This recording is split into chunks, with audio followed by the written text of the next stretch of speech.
noches, bienvenidos a esta casa, no es hotel. Esta noche, a ver, un tema sumamente importante. El día de ayer la Asamblea Plurinacional ha aprobado el reglamento de la elección, de cómo se puede presentar a los candidatos a la elección del 22 de octubre. El 22 de octubre se eligen las máximas autoridades del Poder Judicial, constituidas en 4 tribunales: el Constitucional, el Supremo, el Agroambiental y el Consejo de la Magistratura.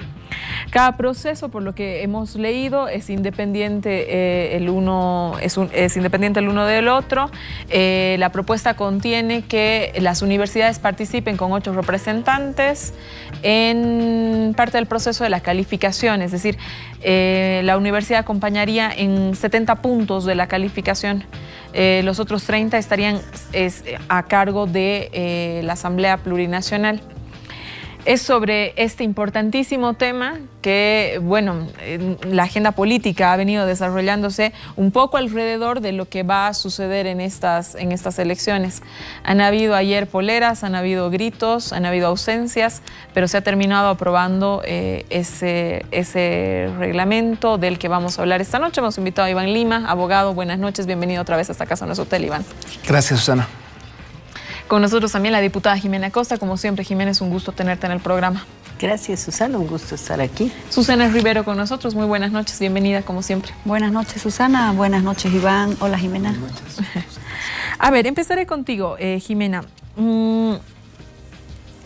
Hay en parte de los requisitos que yo entiendo que tienen que ver con, con lo que está inscrito en la Constitución Política del Estado, pero hay algo que justamente a raíz, antes de entrar al programa, hablábamos de la emoción que a los politólogos ciertas cosas nos producen, ¿no? Las elecciones. Pero ahí no se puede tener, no se puede tener militancia, ¿no? Es decir, que los candidatos no pueden haber tenido militancia.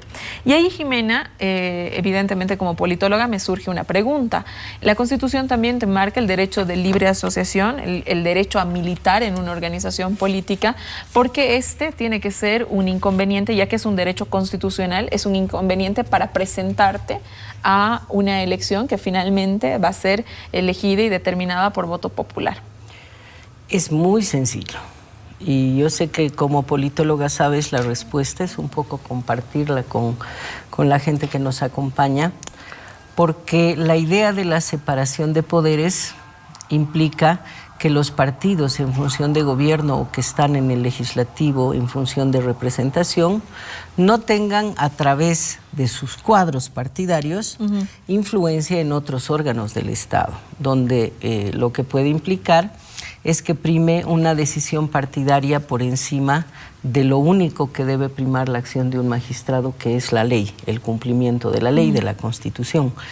En el proyecto original que se nos entregó el día de ayer, en el informe de la comisión, estaba apenas 1 año y el documento final queda con 5 años. Yo soy de las radicales que ayer propuse que debería ser no militancia, punto, no a partir de un periodo. ¿Por qué, Jimena? De verdad que quiero que me lo expliques, porque ahí no tengo una coincidencia contigo, definitivamente.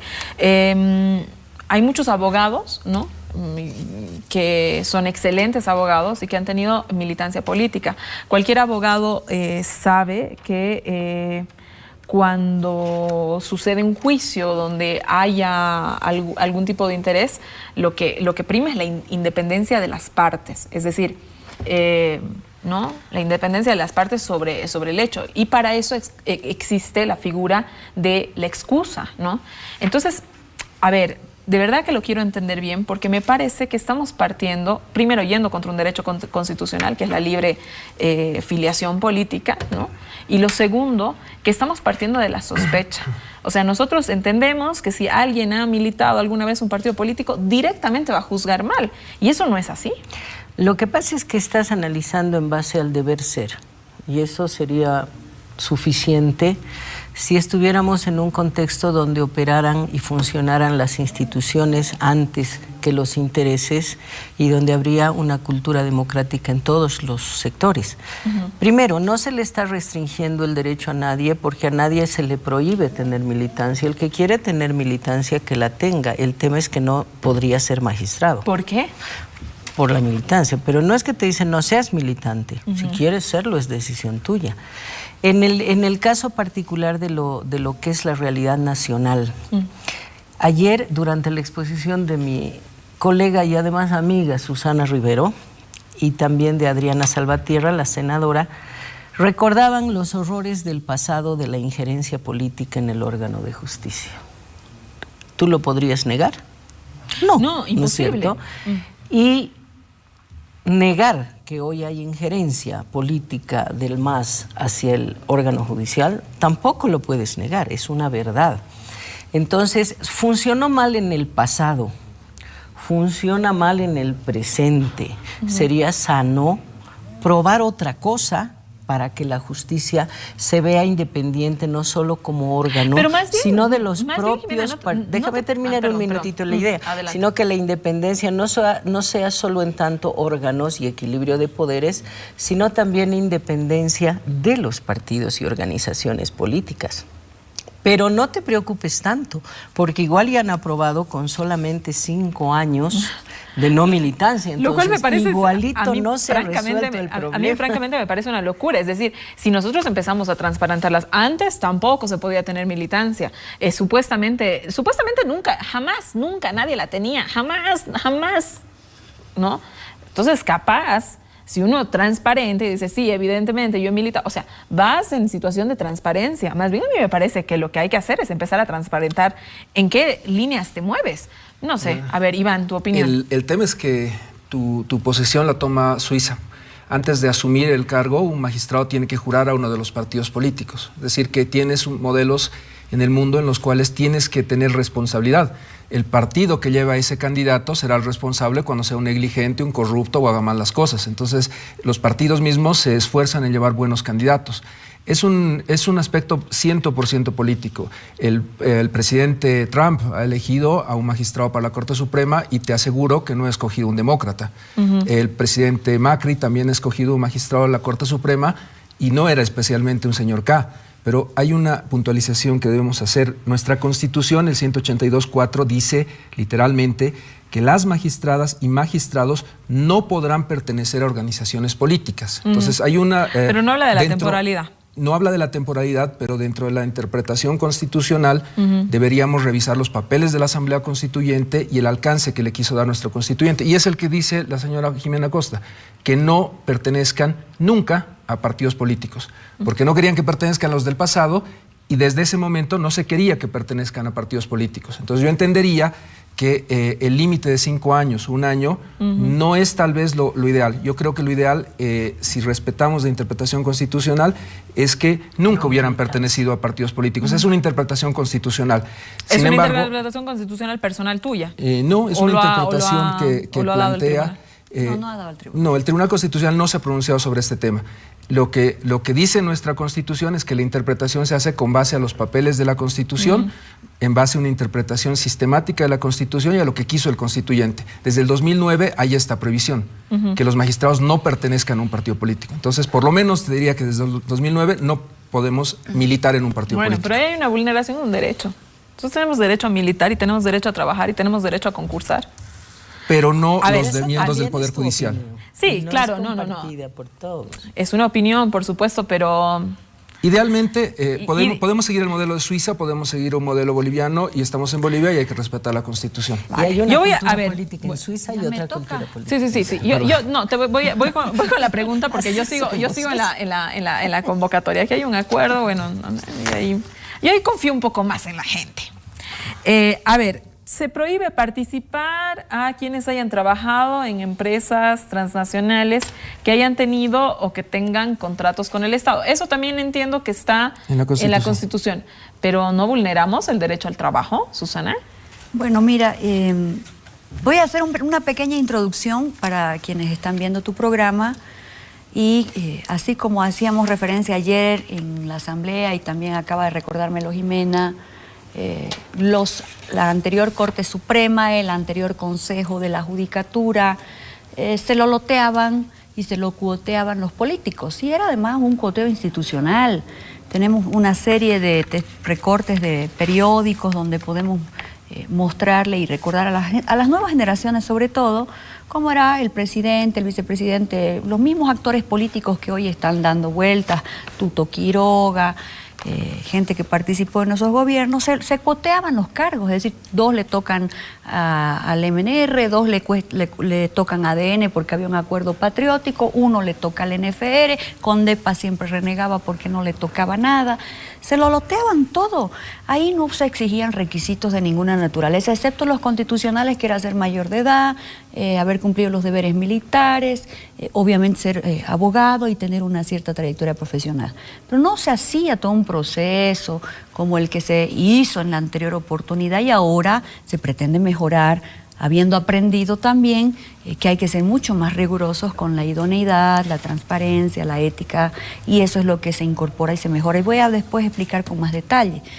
Pero los problemas de la justicia, y aquí también tenemos un abogado de bastante trayectoria, sabe, no pasan solamente por elegir a las altas autoridades, Susana o el público que nos ve. Hay problemas estructurales en la justicia boliviana. La gente sabe perfectamente que estamos trabajando una transformación en materia penal y esperamos que eligiendo a los mejores y transformando también la base jurídica, vamos a mejorar la justicia. Como decía antes, entonces, aquí tenemos todos los recortes, se loteaban, se cuoteaban, se repartían la justicia, no había ninguna imparcialidad de nada. Eso es lo que hemos querido cortar. Nosotros diseñamos esta Constitución, el pueblo apoyó esta Constitución, y esta Constitución pone una serie de candados, no solamente en los temas estratégicos, también en esta materia. Bien recordaba hace un momento Iván que ya no son solamente los requisitos formales los que están en la Constitución, los requisitos formales de tener la edad determinada, 30 en unos casos, sí, 38 en otros casos, ser mayor de edad, haber cumplido los deberes militares, no tener pliego de cargo ejecutoriado, que esos son requisitos formales, sino que también no tener militancia es una condición para este proceso. Como se mencionaba hace un momento, en la Constitución no tiene temporalidad, le hemos puesto 5, pero en el reglamento también hemos puesto que no haya sido candidato. O sea, no tiene sentido privar a alguien respecto a una opción política en la que milite y no prohibir a quien haya sido candidato a cualquier cosa. Y también pusieron la restricción de familiares, ¿verdad? Familiares, sí, del presidente, el vicepresidente, sí, y todos los asambleístas. Hay reglas de incompatibilidad por consanguinidad y afinidad que han sido recogidas en el reglamento, por 4º grado hasta consanguinidad y 2º de afinidad. Pero las novedades del reglamento, bueno, esto que me preguntabas hace un ratito de ¿por qué no pueden los que hayan trabajado en empresas extranjeras? Bueno, porque eso lo dice el artículo 238 de la Constitución también. Porque con la experiencia esa de la década nefasta para Bolivia, donde todo se loteaba, venía una empresa transnacional o trabajaba en una empresa transnacional y después promovía a su candidato, porque en este país no gobernaban los gobernantes, salvo para repartirse los cargos. Eran las empresas extranjeras las dueñas de Bolivia. Entonces, esa prohibición está en la Constitución. No pueden ejercer cargos ni participar en procesos quienes hayan trabajado en empresas transnacionales y no hayan renunciado al menos 5 años antes de la elección. Eso está en el requisito común número 7. También aquí, esta es una novedad en el reglamento de este año, que mejora el reglamento, es que no vamos a aceptar ni siquiera en la habilitación personas que tengan procesos de violencia, procesos, no sentencia, procesos de violencia, procesos penales de acción pública con imputación formal que comprometan la ética y la probidad del postulante, o que hubieran patrocinado juicios por narcotráfico. Se incorpora entonces la consanguinidad. Ahí tengo una pregunta. A ver, voy a seguir preguntando sobre la convocatoria. Iván, en el tema de, por ejemplo, la defensa pública del Estado hubiera llamado a un abogado tiene la obligación de defender para que... Hay excepción, defensa pública y defensa de oficio. Ok, ¿no? Bueno, sí, digamos. Sí, excepto. Bueno, porque claro, ahí eliminar a una no sería justo. Claro, pero en este reglamento creo yo que tiene 2 cargas centrales, diferenciadoras de todo lo que ha pasado antes. Lo primero es todos estos requisitos de idoneidad. En la primera etapa se va a cruzar información con registros oficiales para habilitar recién para la evaluación, que no sea persona que, como te decía hace un momento, tenga procesos, tenga denuncias, que tenga una ética cuestionable, porque ¿de qué nos sirve tener un gran abogado con varios títulos si todo mundo le ha metido juicio o en los registros constan antecedentes contra él? No antecedentes penales propiamente dichos, claro, más sino procesos. En el tema de la justicia, ¿no? O sea, y limpiar todos sus procesos. Por supuesto. Ahora, en el tema de lo de materia de calificación, Jimena, 40 puntos se van a la calificación curricular, 30 a la prueba escrita. Esos 70 puntos están a cargo de las universidades, de 8 representantes de las universidades, y 30 está a manos de la asamblea, ¿verdad? Ahora, yo quiero que tu opinión sobre la propuesta en sí misma. Ya. Esta es para mí la parte clave del asunto. Y voy a partir, como lo ha hecho Susana, y me parece que ahí coincidimos. La elección de magistrados no resuelve el problema de la justicia. Claro. ¿No es cierto? Entonces, se puede elegir mejor, ojalá. Yo tengo mis dudas y ahora me explico por qué. Pero aún se eligieran los mejores, no alcanza para resolver los problemas estructurales de la justicia boliviana. Ese es un tema que debemos asumirlo. Se ha dicho 1000 veces que era una decisión inédita e histórica en Bolivia, la elección por el voto popular. Y yo creo que era tan inédita porque es una mala idea y por eso nadie más en el mundo la aplica. Pero así está y entonces vamos a tomar. El reglamento dice evaluación, no dice calificación. En otras palabras, un comité de la universidad que se incorpora a través del CV, 8 miembros, va a evaluar 2 fases.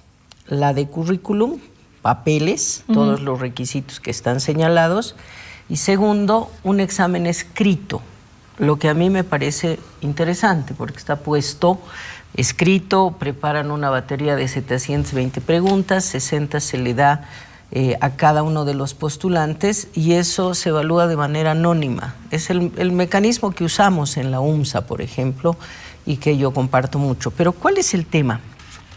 Que realizan la evaluación y después, una vez terminada, el reglamento dice que concluida la evaluación, no dice en ninguna parte calificación, es decir, es diferente evaluar que calificar. Y me explico, cuando yo evalúo un curso, los evalúo a todos por igual, pones la calificación y ahí todos los que han sido evaluados, inclusive los aplazados han sido evaluados, los que nunca asisten son evaluados. ¿Pero no tiene una nota mínima?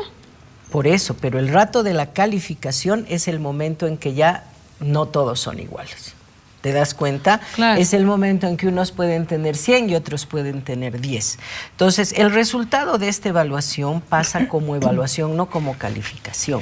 Porque dice, pero mira hay una tú, declaración de Guillermo mira, González dice concluida la evaluación, pero es que no importa 56. lo que declaremos, en tanto no esté en el documento que la calificación será tomada en cuenta. No sé si entiendes la diferencia, que parece sutil. Te entiendo. Aquí dice, concluida la evaluación, las comisiones mixtas elaborarán un informe del proceso de preselección con los antecedentes generales, etcétera, por orden alfabético y departamento. Una de las demandas que se hacía es que sea por orden de calificación, para que estén al empezar la lista los que tengan mejor puntaje y a continuación el resto, de tal manera que se elija a los mejores y a las mejores y no a todos los que hayan sido habilitados en igualdad de condiciones, porque ¿para qué evalúas un currículum si luego va a tener igual situación el que tiene 56 o el que tiene 100?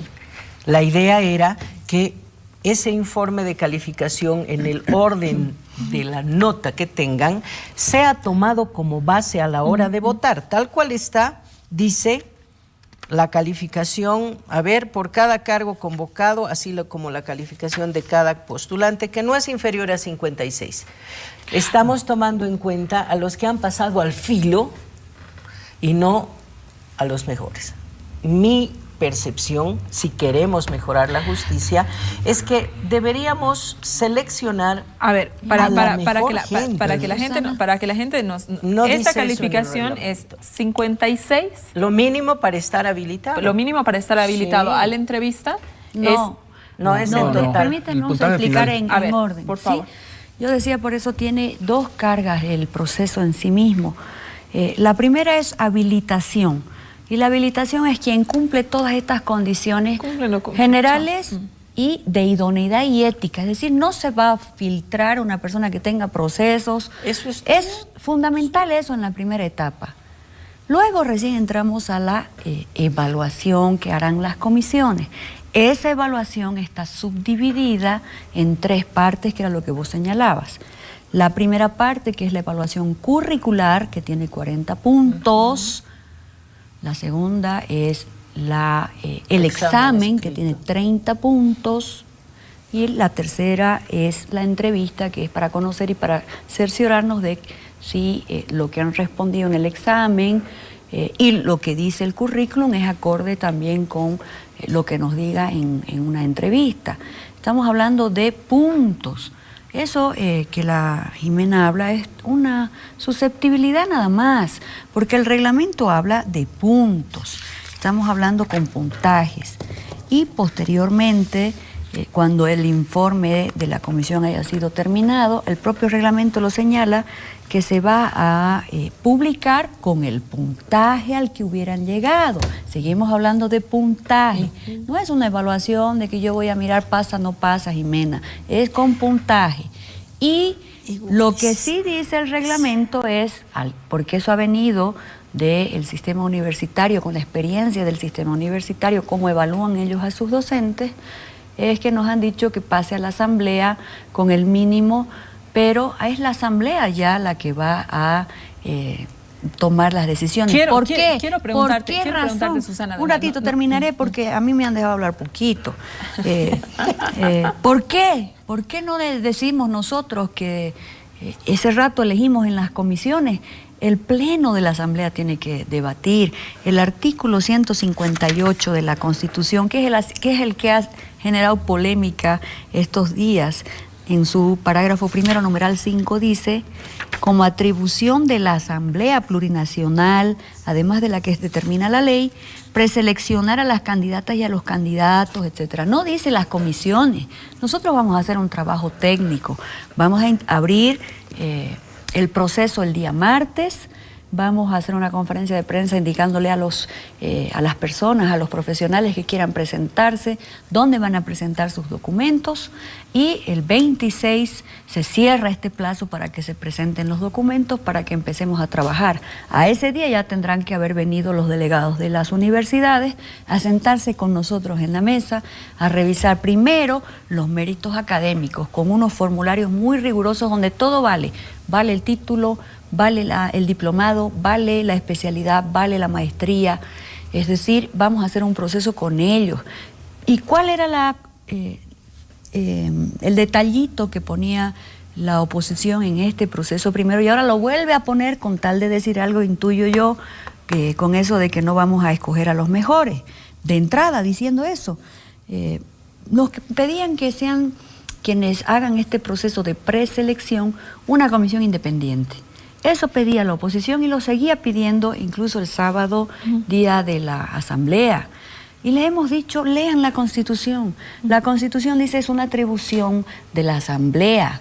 La asamblea no puede hacer como una empresa privada de contratar a una empresa seleccionadora de talentos para que se lo hagan su trabajo. La asamblea tiene un mandato. ¿Y por qué convoca a 8 personas? Para darle más transparencia no al dice proceso. cómo la Constitución.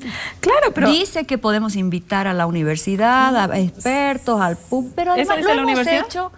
¿Eso dice la Constitución? No, el reglamento. Vale. Pero nosotros lo que hemos hecho sin renunciar a nuestra atribución, porque no podemos. Porque no pueden. Porque no podemos. Exacto. Es decir, ¿no? yo ahí, no sé, soy un poco más radical. No podemos. El 62% de la población ha votado por esta asamblea. Es decir, la gente, nosotros, los ciudadanos, los hemos elegido. Así es.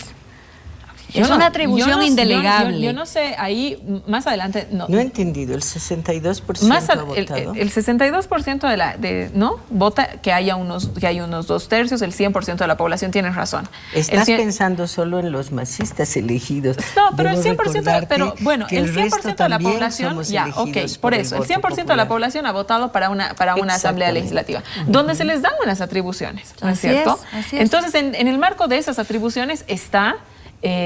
pues elegir. Yo no, ahí de verdad, no es una pregunta para ambas. Yo creo que después que hable Iván, porque le toca... Creo que hay un tema técnico ahí que creo que es importante que entendamos. Si bien el Parlamento tiene competencia constitucional, yo fui parte del proceso del 2011 y entenderás que evaluar el conocimiento académico de un abogado lo tienen que hacer sus pares académicos. No puede hacerlo el Parlamento, porque en el Parlamento tenemos ingenieros forestales. ¿Y no tienen asesores en el Parlamento? Pero igual estás delegando, Lo que se está planteando en este momento, y creo que es un hecho central, es que el Parlamento, me parece que con un buen criterio, llamó a la Universidad Boliviana, al sistema de la Universidad Boliviana, que se reunió el jueves y viernes en Sucre, sus decanos, sus jefes de carrera, para elegir entre las 13 facultades que tienen derecho a 8 personas del más alto perfil técnico que puedan elaborar el examen y que puedan tomar ese examen, que puedan participar en esta primera parte que dices. Pero Susana, no eligen esta comisión de universitarios, porque no pueden hacerlo. Creo que el debate ahí viene si deberías haber puesto a otras personas más. No, esa era mi pregunta, de verdad. Y en defensa, de verdad, la Asamblea. Porque la Asamblea tiene unas atribuciones y las atribuciones que no se pueden delegar. delegar. La Asamblea lo puede hacer. Susceptibilidades, porque Susana dice es susceptible. Pero no es porque se me ocurra. Espérame con las susceptibilidades. Me tengo que ir sí o sí un corte. Después del corte, las susceptibilidades. Después del corte, las susceptibilidades.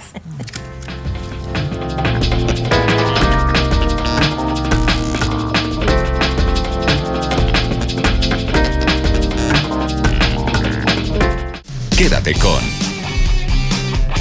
Esta casa no es hotel. Por ATV. A partir de 2006, se adoptan medidas para terminar con el saqueo de nuestros recursos. La recuperación de nuestras empresas productivas significó también recuperar fuentes de empleo y la dignidad del trabajador asalariado. Con la nacionalización, las trabajadoras y trabajadores hemos recuperado el protagonismo histórico que sustenta nuestra economía y genera bienestar social. Nuestro reconocimiento a las trabajadoras y trabajadores bolivianos porque son la esencia de la patria. Ministerio de Comunicación.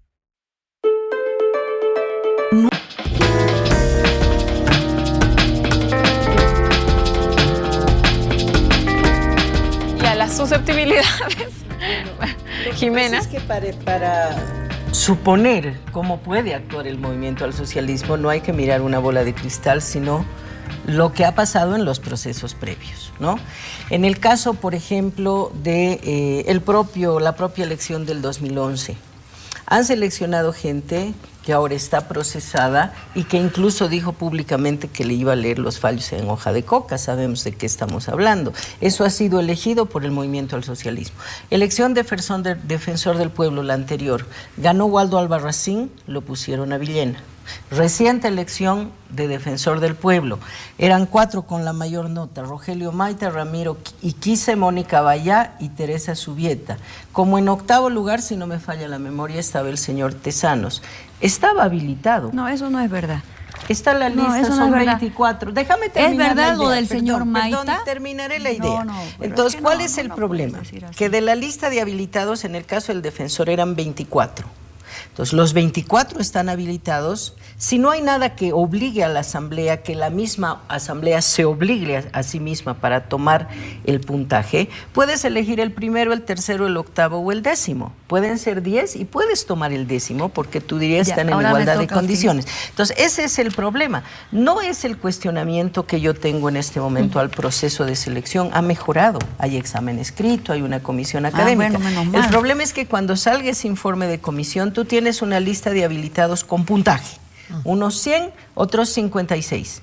Pero no hay nada en el reglamento que se haya impuesto a sí misma la Asamblea, porque tiene la atribución, para decir se tomarán los que tengan mayor puntaje. Mira, Entonces, primera pueden cosa elegir que al hay que aclararle quieran. al país es que eso no es verdad y siguen buscándole el pelo a la leche cuando no lo tiene.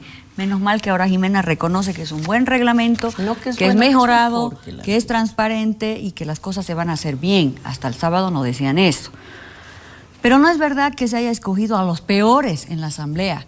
A la asamblea pasan los mejores después del proceso de selección, si pone como antecedente lo que hemos hecho el anterior año. Pasan los que tienen el puntaje de 9 y el puntaje de 8, 9 y 10. Nada más, son los mejores. Y la asamblea pues elige de esos mejores. Y eso es lo que este reglamento también plantea. Pero los que van a llegar a la asamblea con toda esta rigurosidad, primero de la idoneidad, insisto, que no es poca cosa para este proceso de selección, luego la meritocracia, es decir, tiene más puntaje el que tiene más estudios. Eso es meritocracia, no es un licenciado raso, es el que tiene diplomado, maestría, va sumando puntos. Y luego viene su examen, dependerá también de cómo den ese examen técnico que prepararán las universidades. Van a llegar a la asamblea los mejores. Y de esos mejores, la asamblea en su atribución tendrá derecho a preseleccionar, porque lo que no hay que engañarle al país es que nosotros no los vamos a elegir a dedo.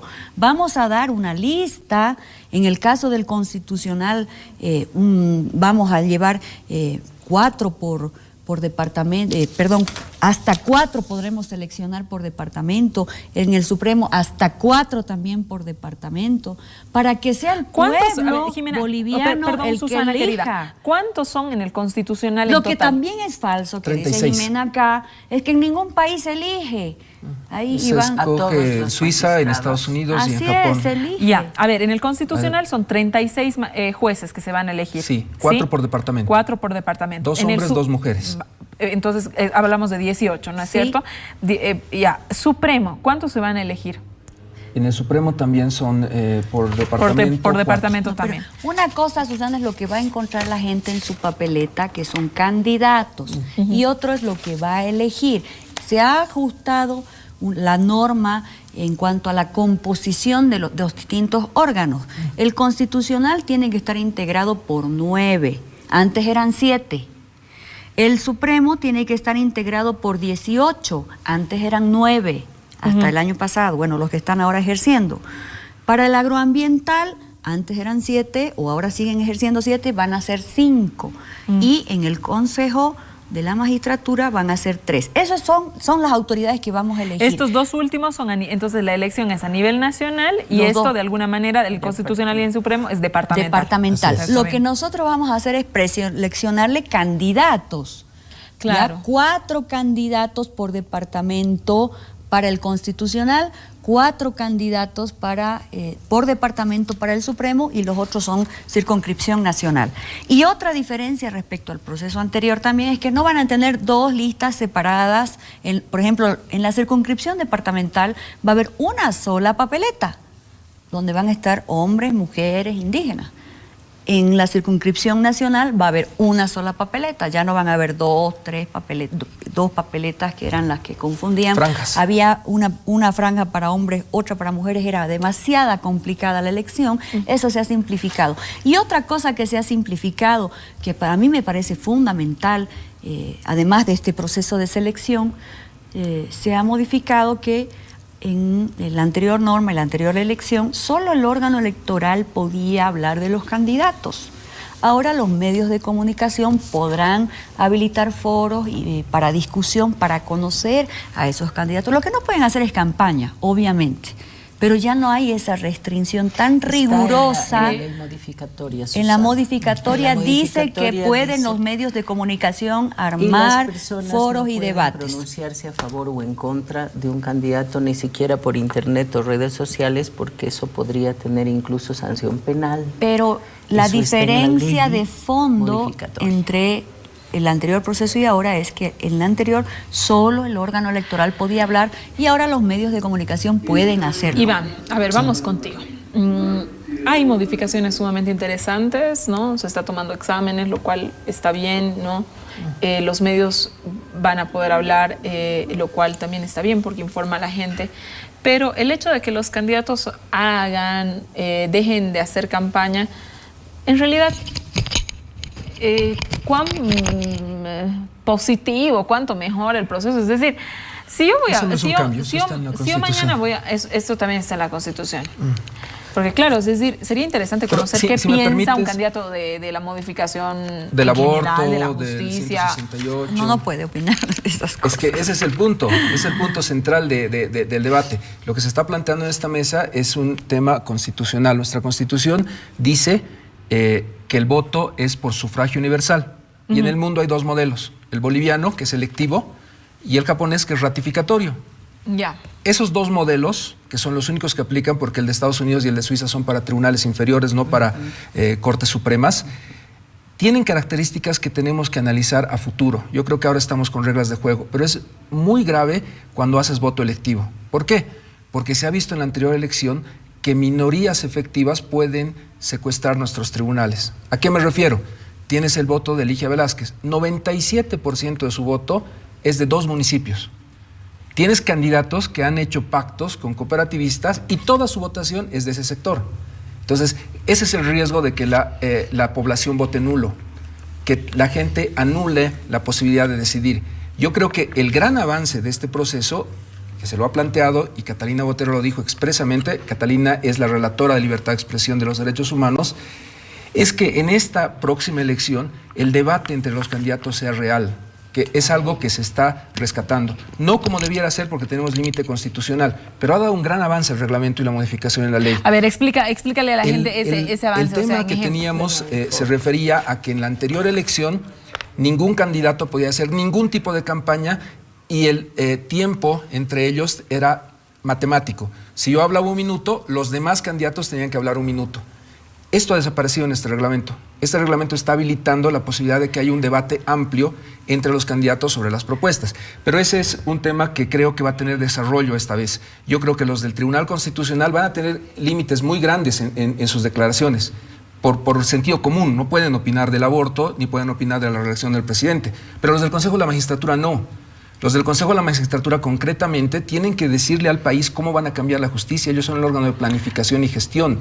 Y esos candidatos sí van a tener que ser sometidos y presentarle al país un plan de trabajo de qué van a hacer con la justicia en los próximos 6 años. Susana, en este país hemos gastado $700 millones este último periodo en nada. Hemos desaparecido, en elecciones se gasta 150 millones de bolivianos. Yo me refiero a que estamos hablando de que en los próximos 6 años de estos magistrados que van a ser elegidos el 22 de octubre, vamos a volver a gastar una cifra equivalente, otros $800 millones. Estamos hablando que con $1.400 millones deberíamos haber hecho una transformación de la justicia. Yo no creo que nos falte plata, yo creo que tenemos un exceso en Sucre de burocracia. Tenemos más burócratas que jueces, tenemos más autos para magistrados que autos para oficiales. ¿Cuánto se está quitando en el Consejo de la Magistratura? Ahora solo van 3, ¿cuántos eran? Eran 5 y ahora son 3. Ok. Y yo creo que ese es el tema central. ¿Y cuántos asesores se les va a reducir a cada uno? Mira, el tema que tienes es que el Consejo de la Magistratura cobra mucho poder en esta reforma. Yo te diría que esas 3 personas, porque son 3 y 2 van a poder decidir el futuro del país en materia de justicia, van a tener que ser elegidos con mucha responsabilidad. La Asamblea va a preseleccionar 10 candidatos. Ojalá que esos 10 candidatos tengan políticas de gestión y políticas públicas. Y de esos 10... no todos tienen que ser abogados. Contrariamente, la Constitución plantea que sean profesionales de ciencias administrativas y económicas también.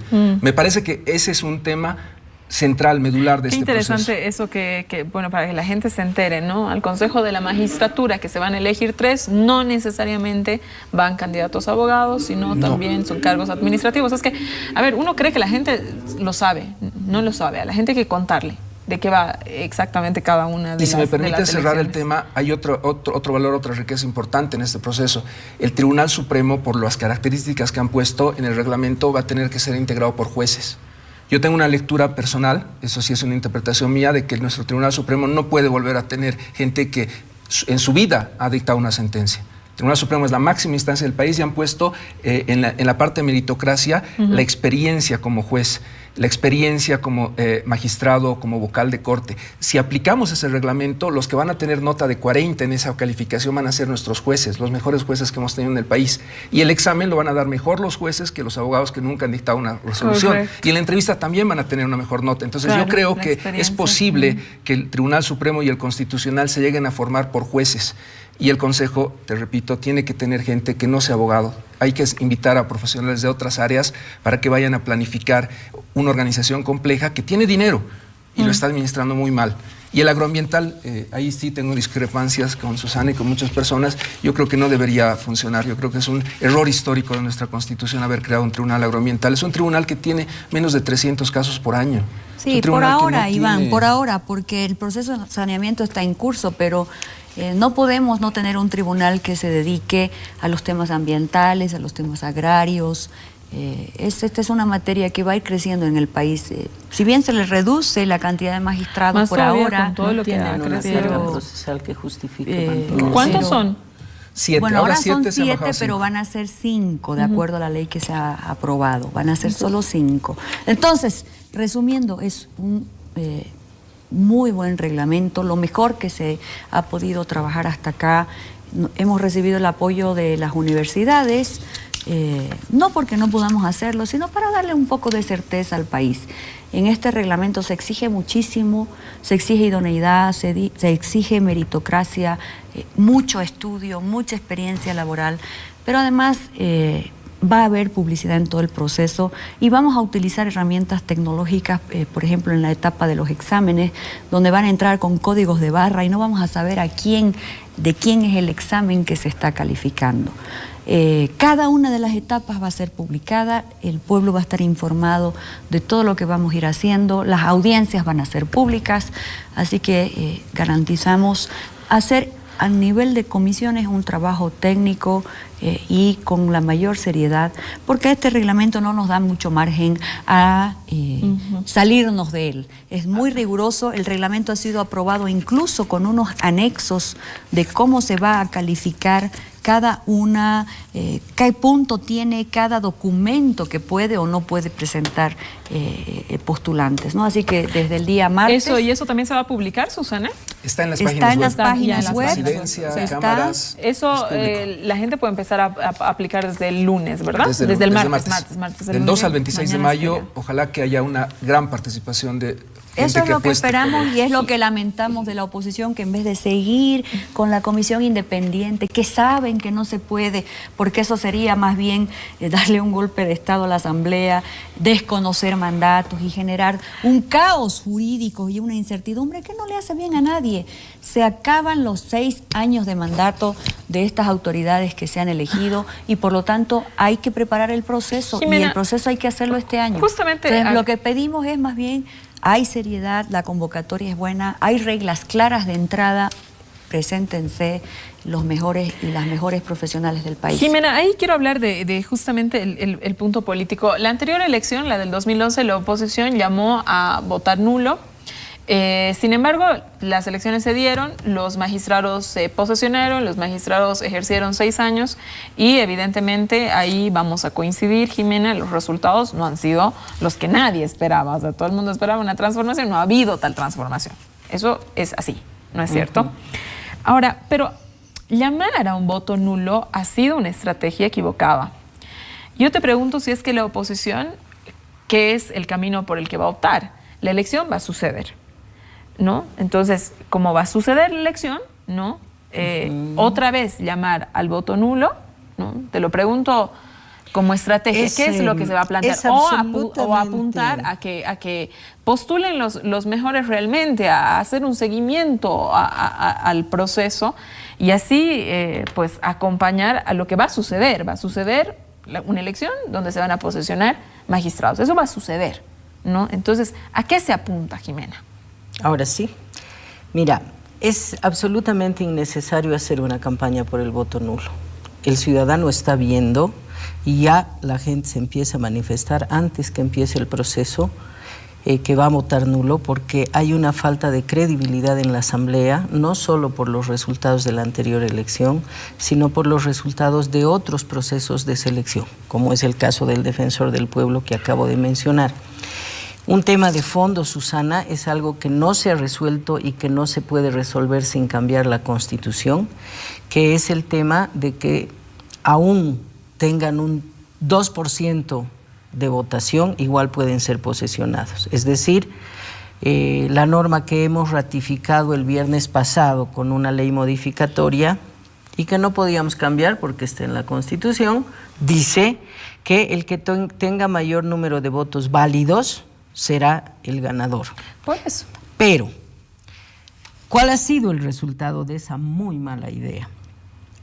Primero, han descartado los votos blancos como si no fueran válidos para sacar el porcentaje, Susana, lo cual es tramposo por parte de la banda de los 7, ¿no? Porque el voto nulo es eso, la que había en el órgano electoral, la banda de los 7 se llamaba. Han tomado como voto válido no son amigos solo míos, de el repente voto. tuyos eran. No, pero no te estoy diciendo a ti, no te pongas tan susceptible tú también. La banda de los 7 es que estás se le ha cuestionando llamado... cosas de la Constitución, estás Pero yendo a un terminar. debate que Yo no te le he veo dejado ninguna hablar. pertinencia, porque Bueno, si no pero te gusta la para mí Constitución, sí plantea es- una reforma. Para mí es pertinente y lo voy a mencionar. Me ha preguntado por qué lo del voto nulo, le estoy contestando a tu tocaya. En la anterior elección, algunos descartando el blanco, con 4% de voto, han sido posesionados. El caso, por ejemplo, del primer presidente del Tribunal Constitucional, Rudy Flores. Descartando el blanco, le han puesto 5.63 de votación, era lo que obtuvo, que en realidad eran 2.9, porque el voto blanco es válido. Con 2.9 no solamente fue posesionado, sino que fue el primer presidente del Tribunal Constitucional. Entonces eso genera una crisis de legitimidad de las autoridades electas, por las características del proceso electoral que no tiene campaña, que está bien que hayan foros, pero no es que la ciudadanía está pendiente de los foros. Entonces la gran mayoría va a las urnas sin conocer Pero a ahí los hay un candidatos. error bien grave que estamos... Pero no he terminado yo, Susana, un ratito. Es que el programa Entonces, no es para vos la solita. susceptibilidad va en el sentido, para mí, y otra vez vuelvo al tema, de que puede ser un buen proceso de preselección. Llegado el momento de la votación, tú tienes una lista de 25 y circula la consigna en ese 62% que tú dices, y tienen el 1, el 7, el 9, el 23 y el 41 y votan Pero, así. bueno, ahí Son se- 14, ahí- dos ah, tercios, ahí se Susana, crea- y los dos Susana, tercios Pero ahí son se los crea que un poco en deciden. el criterio de la gente. Susana, Bueno, escúchame, por eso es eso la te digo, democracia. la Susana, gente está miren, empezando a pensar en somos- nulo, porque sabe que los dos tercios Somos van a gente elegir seria, a quienes quienes hemos quieran. diseñado este reglamento, y tenemos que hablar con seriedad también al país. Esta Constitución está vigente. Si hablamos de democracia y de institucionalidad, hay que respetarla, y a quien no le guste tiene que plantear una modificación. Ese no es el caso. Segunda cosa, tenemos que mejorar la justicia. Tenemos que preseleccionar autoridades y tenemos que elegirlas este año, porque el plazo así lo exige. No estamos aquí para discutir si el voto blanco, el nulo. Hay que cambiar autoridades, hay que elegirlas, se les acaba su mandato. Hay que elegir de la mejor manera, con la mayor rigurosidad, y eso es lo que estamos haciendo. O sea, hablamos un día de democracia, al otro día no queremos respetar a las instituciones. Hablamos un día de que la Constitución vale, al otro día ya no quieren que valga. No podemos revisar ahorita la Constitución. Lo que nos manda esta Constitución es a hacer este proceso de selección. En vez de estar desincentivando que se postulen candidatos como han estado haciendo, en vez de estar diciéndole a la gente, no vaya a votar, más bien vayan a votar, elijan a los mejores, porque esa es la gente que durante 6 años nos va a juzgar a todos y a todas si es que tenemos procesos. Entonces seamos un poco serios. Yo sé que hay muchas cosas que hace el gobierno o el oficialismo, no le gusta a la oposición, pero hay que ser serios también. Tenemos tiempos, tenemos plazos y hay que trabajar. En definitiva, el reglamento es bueno, Jimena lo ha señalado, hay puntaje, hay calificación y entrarán a la asamblea con el puntaje mínimo que ustedes han sugerido los docentes de la universidad. Iván, para cerrar el bloque. Podemos subir la nota. Ojalá que los que sean elegidos a la Corte Suprema tengan 80 o 90. Eso sería ideal para todos. Creo que coincidimos. Ojalá que sí. No está en el reglamento. Mi punto es, discrepo, porque, por ejemplo, el mismo reglamento que han aprobado dice que si no hay la suficiente cantidad de mujeres, se declara desierto y entra el que tiene mayor puntaje de los hombres. O sea, la palabra puntaje se usa aquí con efecto vinculante en muchas partes del reglamento. Pero lo que quería responder es algo que ya nos han dicho muchas veces a los candidatos del 2011. ¿Tú te imaginas una elección con 20 partidos políticos? Porque es lo que pasaba. Tenías 21 candidatos al Tribunal Constitucional. Rudy Flores tiene 5% porque tenía que competir con 21 partidos para elegir, para recibir el voto de la gente. Es obvio que no vas a tener la cantidad de votos del 50% porque estás compitiendo por ese pequeño porcentaje con 21 otros candidatos. Hay personas como Cristina Mamani que han sacado el 20% de votos. O Gualberto Cusi que ha sacado 15%. Casi el 17% de los votos. Hagamos un ejercicio. ¿Cuántos votos han permitido que sean alcaldes o que sean gobernadores muchas personas? 200,000, 300,000 votos. Los candidatos al Tribunal Supremo hemos sacado un promedio de 220,000 votos. Entonces, no estamos hablando comparativamente de forma seria cuando comparamos una elección judicial con una elección de presidentes o una elección de parlamentarios, porque es otro escenario completamente diferente, no es comparable. Si comparan eso, deberían compararla con otros procesos electorales judiciales. Y te digo que en Suiza o en Japón va a votar el 10%, 15% de la población, porque no es algo que en la cultura democrática boliviana que tenemos de voto obligatorio se da y en otros países no se dé. Es un tema en el que estamos dando mayor democracia. Antes de que haya voto popular, nuestra Constitución decía que con 2/3 del Parlamento se elegía a los magistrados. Ahora estamos diciéndole al país que además del trabajo que podría ser el más tranquilamente de tener a toda la Corte Suprema y al Tribunal Constitucional en el criterio que está planteando Jimena, el pueblo decida. Entonces el pueblo evaluará el trabajo de ustedes, de oficialismo y oposición. Dirá, esta lista que me han traído no me sirve. Han traído a malos candidatos, pésimos candidatos, y ganará el voto nulo.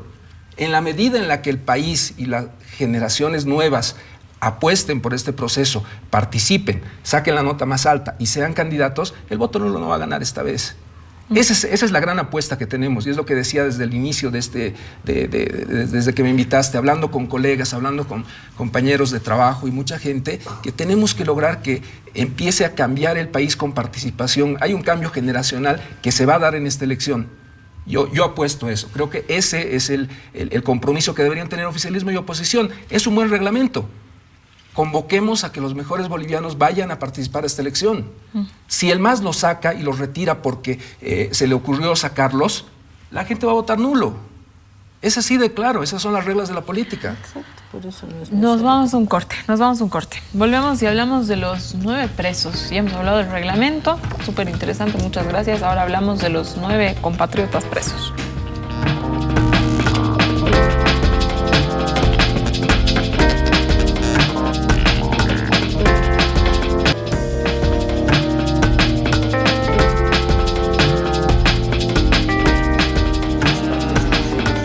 Bueno, acá sigue, es muy interesante, la verdad. Uno cuando los abogados se encuentran empiezan a interpretar las normas y nosotros nos divertimos, ¿no, Jimena? Siempre. Viendo en la interpretación. No somos abogados.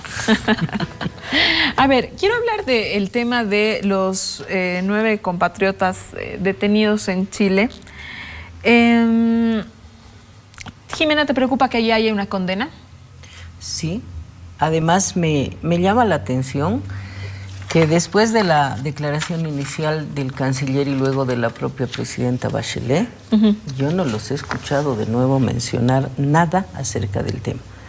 Y entonces me extraña, en un momento particular de la relación bilateral, que la cabeza de la política exterior y la presidenta mantengan ese silencio. Cuidado que sea un problema cuando se manifiesten. Lo he planteado en la propia Asamblea, Susana. Yo creo que hay un cambio de estrategia en el gobierno chileno.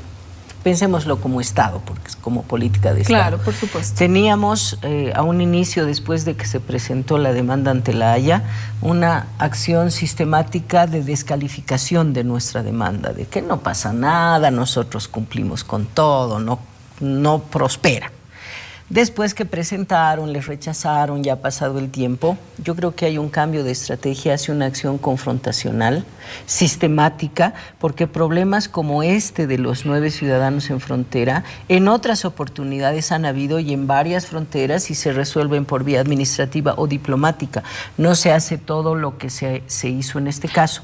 Es un cambio de estrategia, de agresión buscando reacción, porque creo que, suponiendo que ojalá el resultado de la Haya no sea favorable, están preparando un terreno donde no sea posible la negociación, un terreno en el que se dañen tanto previamente las relaciones, en la que al día siguiente de la Haya no hayan condiciones para sentarse entre las autoridades de ambos países.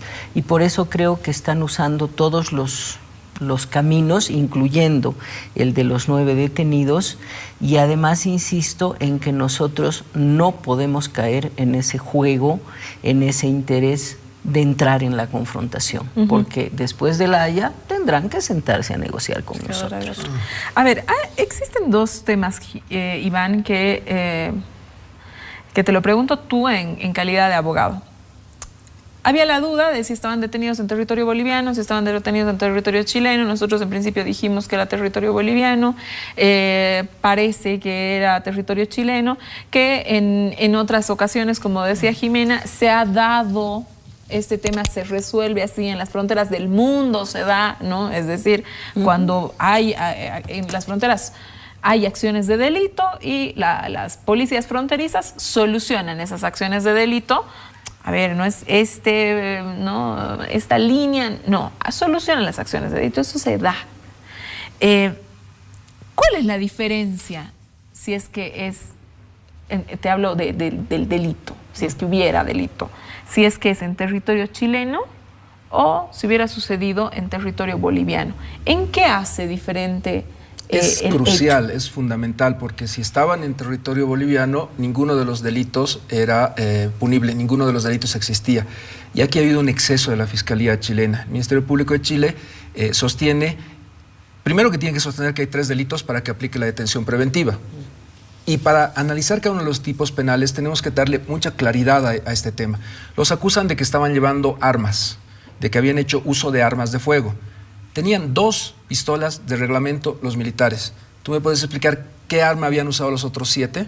No había ni una sola arma que hubieran utilizado. Es más, la Fiscalía de Chile sostiene que uno de los 9 aduaneros no tenía ningún rastro de pólvora ni de haber disparado ningún arma. Lo dijeron en la audiencia cautelar. El segundo elemento que dicen es que ha habido contrabando, y tú dirás, ¿qué han pues llevado nuestros aduaneros de contrabando a Chile?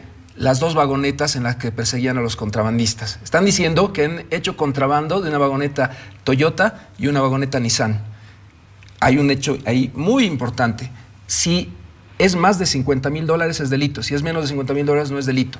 Le han dado a una vagoneta Toyota Land Cruiser, que es del 2002, un valor de casi $30,000.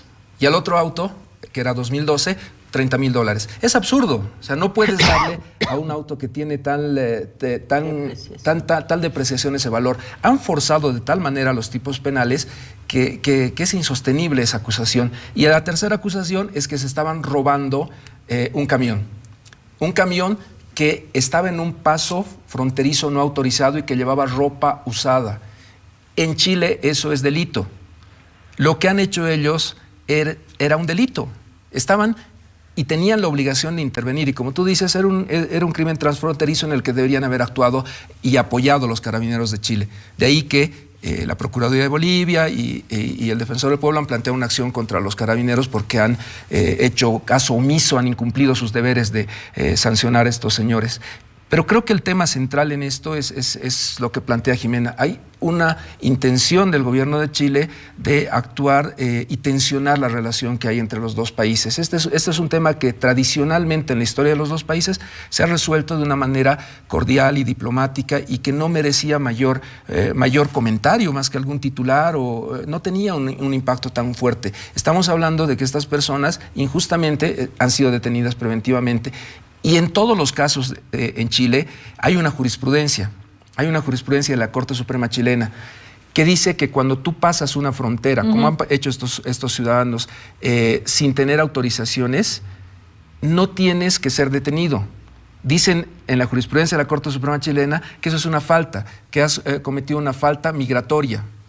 Nada más. Y la Corte Suprema chilena, en muchos casos, ha determinado en amparo constitucional la libertad de las personas que habían evadido frontera, le llaman ellos. Entonces, tienes ahí una actitud que realmente no se le entiende, no es objetiva, del Ministerio Público, del Tribunal Supremo de Justicia de Chile, de la máxima instancia de Chile que ha conocido este caso, de no entender razones, de no aceptar argumentos. Yo siempre he tenido la posición de que nosotros debíamos haber siempre negado la competencia de Chile. Creo que estamos siguiendo varios caminos. En este momento es bueno que el país sepa que hay un caso ante la Comisión Interamericana de Derechos Humanos. Se ha presentado un reclamo con todos los argumentos muy bien fundamentado y esta instancia tiene que emitir una medida cautelar, porque ese es un problema en el que son dos países los que están en conflicto. Bolivia y Chile están en este momento en un conflicto y ni el juez chileno ni el juez boliviano van a tener más fuerza. ¿Qué estrategia jurídica nosotros podríamos tener para ayudarles? Esa. Me parece que solamente la medida cautelar, no te olvides que Rigoberta Menchú, Premio Nobel de la Paz, dijo que los bolivianos tenemos razón.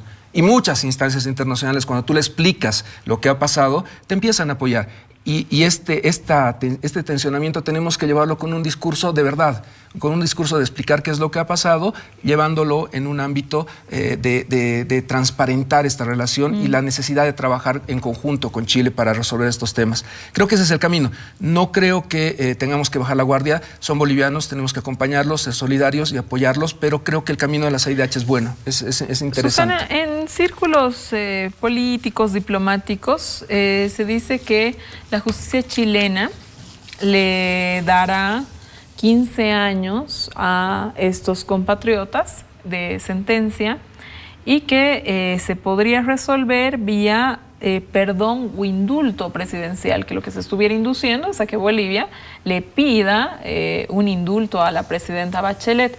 ¿Qué sabes de eso? Y en caso de que fuera una cosa así, bueno, la presidenta quiere presentarse como qué. Es decir, nosotros, Bolivia, por favor, presidenta Bachelet, indulte a la gente que no ha hecho nada, o bueno, a ver, que habrá que juzgar, que no, pero con 15 años. Bueno, yo creo que nuestra Cancillería ha actuado rápido en ambos, en los escenarios en los que tenía que reaccionar. Primero, en la defensa inmediata, la defensa jurídica de estos nuestros compatriotas que hoy son víctimas de injusticia, prepotencia e infamias, no solamente inventos, como decía Iván, que estaban traficando armas porque tenían dos pistolas con las que además tienen que andar oficiales, no van a andar los oficiales pelados, ¿no? Y si todo es un invento, pero la Cancillería hizo y sigue haciendo y seguirá haciendo jurídicamente lo que corresponda en la defensa del proceso en sí mismo, que es en Chile. Y ahí Chile, tal como hemos visto en el último tiempo, y ahí sí comparto con Jimena, se niega por todos los medios a que este Estado soberano, al que antes ninguneaban porque era el paisucho del corazón de Sudamérica, ahora se pone firme y no solamente actúa con dignidad, sino que está a punto de ganarle una demanda internacional en La Haya, que es el otro tema, y lo va a sentar a negociar. Pero aquí creo que lo de fondo es la CIDH. Los familiares han interpuesto la demanda porque había que tener personería, decimos nosotros los abogados, se tenía que estar acreditado para interponer una acción en la Comisión Interamericana de Derechos Humanos para denunciar la vulneración que hace un Estado a ciudadanos. Esa es la competencia que se ha abierto. Esperamos que en el marco de los plazos que tiene la CIDH, como medida cautelar, le imponga a Chile la liberación inmediata y la anulación de los procesos. Si la CIDH le impone a Chile y Chile no acepta. No, es vinculante. Es vinculante. Una acción es como un juicio cualquiera lo que va a ir a la CIDH. Solo para que la gente nos entienda, el año pasado ha habido una señora que le ha ganado al Estado boliviano, una boliviana le ha ganado al Estado boliviano, la señora Lupe Andrade, si no me equivoco. Sí. O sea, tú recurres a la CIDH cuando un Estado está vulnerando derechos de particulares. Y eso es lo que se ha activado ahora y va por cuerda separada, obviamente, ¿no? Entonces estamos esperanzados en que esta acción que han interpuesto los familiares, acompañados por supuesto también por la Cancillería, Defensoría del Pueblo, Procuraduría, pueda moverse rápidamente. Va a demorar, pero esto no va a quedar así. O sea, esa bravuconada, esa prepotencia, se va a caer. Se va a caer en la CIDH porque no hay manera de sostenerla y siempre pedimos paciencia a familiares. No es justo que estén detenidos, que estén separados de sus familias, pero las acciones son las correctas y hay que seguir apoyándolas. Yo me tengo que ir a un corte, pero ahí yo también coincido con Jimena, ¿no? Realmente lo que está haciendo Chile es una muestra de algo, ¿no? Y creo que hay que estar atentos a qué significa, más allá de todos los procedimientos que los pobres estos 9 han tenido que, en lo que están, ¿no es cierto? Eso significa un hecho político que hay que tomar en muchísima cuenta. Ya volvemos hasta nuestro hotel.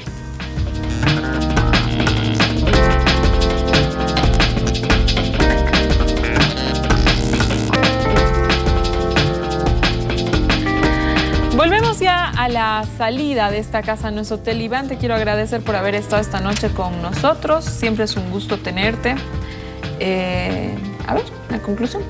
A ver, lo que hablábamos, creo que todo lo que hemos dicho hoy día es justicia.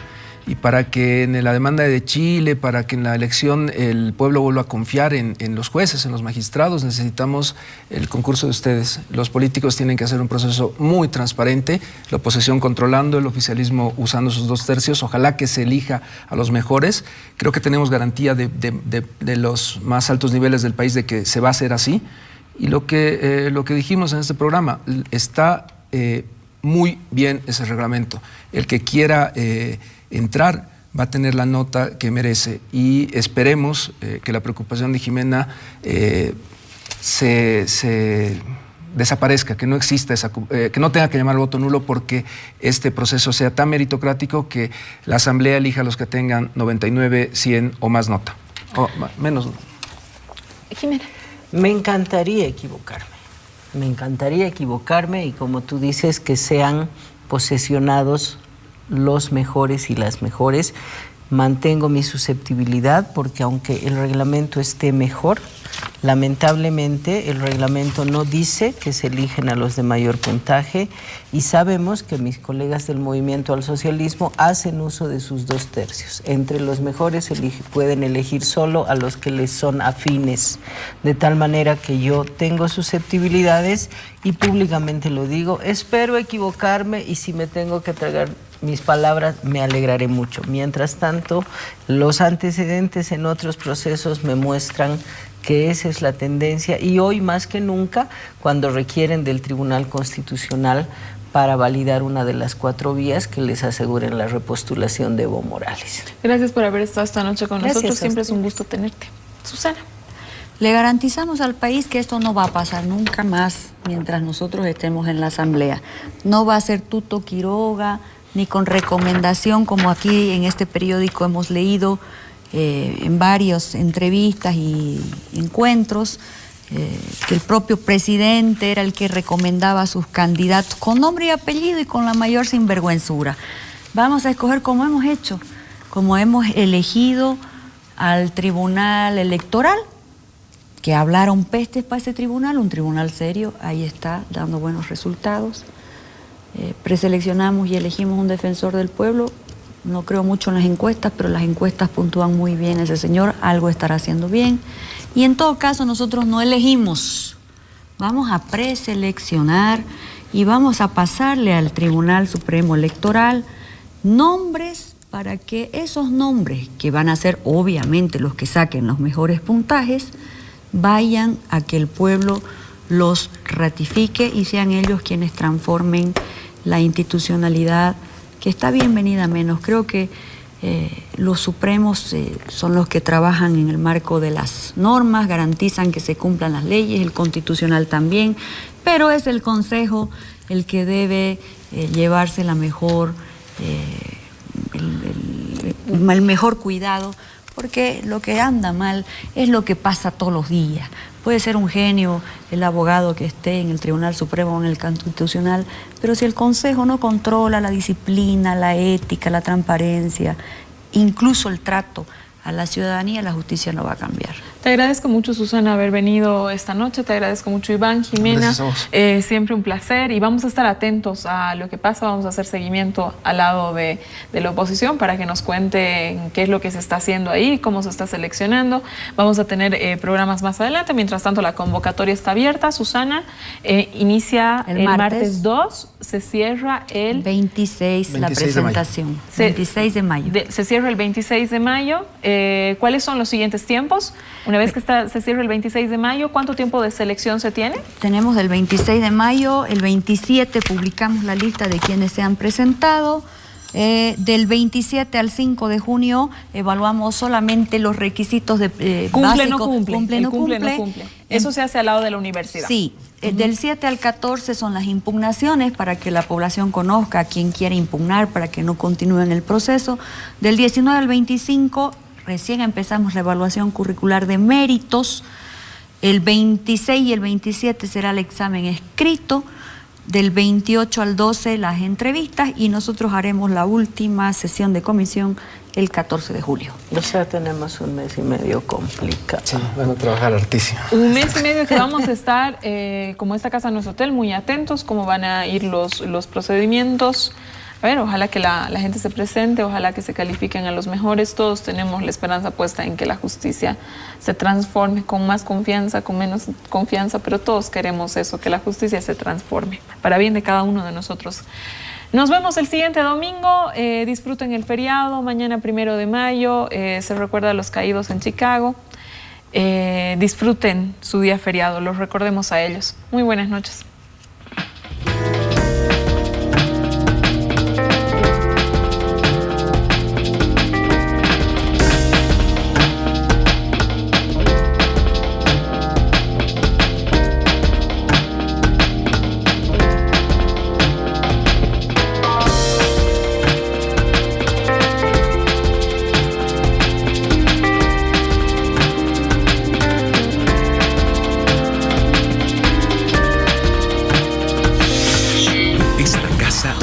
Hotel.